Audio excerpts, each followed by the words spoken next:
ಏನು ಅಂತಂದರೆ ಭಾರತದಲ್ಲಿ ಒಂದು ರೀತಿಯಾದಂಥ ಕಾಕ್ರೋಚ್ ಕ್ರಾಂತಿನೇ ಬೆಳೆದೈತೆ ಅಂತ ಹೇಳ್ಬೋದು. ಯಾಕಂತಂದರೆ ಒಂದಷ್ಟು ದಿನಗಳಿಂದ ಏನು CJ ಸೂರ್ಯಕಾಂತ್ ಅವರು ಮಾತಾಡಿರುವಂತಹ ಒಂದು ಸ್ಟೇಟ್ಮೆಂಟ್ ಭಾರಿ ವೈರಲ್ ಆಗ್ತಾ ಇರುವಂಥದ್ದು. ಇದಕ್ಕೆ ಸಂಬಂಧಪಟ್ಟಂತೆ ಭಾರತದ ಒಂದಷ್ಟು ಜಂಜಿಗಳು ಒಂದು ಕ್ರಾಂತಿಯನ್ನು ಶುರು ಮಾಡಿದ್ದಾರೆ ಸೋಷಿಯಲ್ ಮೀಡಿಯಾದಲ್ಲಿ.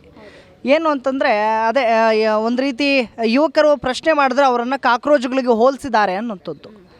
ಇದಕ್ಕೆ ಸಂಬಂಧಪಟ್ಟಂತೆ CJ ಅವರು ಮಾತನಾಡಿದ ಮೇಲೆ ಅವರು ತಮ್ಮ ಹೇಳಿಕೆಯನ್ನು ಸಮರ್ಥಿಸ್ಕೊಳ್ತಾರೆ. ನಮ್ಮ ಯುವ ಜನತೆಯನ್ನು ಅಂದರೆ ಪ್ರಶ್ನೆ ಮಾಡೋರನ್ನೆಲ್ಲ ಕಾಕ್ರೋಚು ಅಥವಾ ಜಿರಳೆಗಳಿಗೆ ಹೋಲಿಸ್ತಾ ಹೋದರೆ ಏನು ಅನ್ನುವಂಥದ್ದು. ಪ್ರಶ್ನೆ ಮಾಡಬಾರ್ದಾ, ನಾವು ಪ್ರಜಾಪ್ರಭುತ್ವ ದೇಶದಲ್ಲಿದೆಯೋ ಅಥವಾ ಎಲ್ಲಾದರೂ ಬೇರೆ ಕಡೆ ಇದೆಯೋ ಅನ್ನುವಂಥದ್ದು ಒಂದು ಪ್ರಶ್ನೆ ಆಗ್ತದೆ. ಪ್ರಜಾಪ್ರಭುತ್ವ ದೇಶದಲ್ಲಿ ವಾಕ್ ಸ್ವಾತಂತ್ರ್ಯ ಇದ್ದೂ ಸಹ ನಾವು ಏನೇ ವ್ಯವಸ್ಥೆಯಲ್ಲಿ ನಡೀತಾ ಇರುವಂತಹ ತಪ್ಪುಗಳು ಮತ್ತು ಹೋಗುಗಳನ್ನು ಪ್ರಶ್ನೆ ಮಾಡಬಾರ್ದಾ ಅಂಥದ್ದು.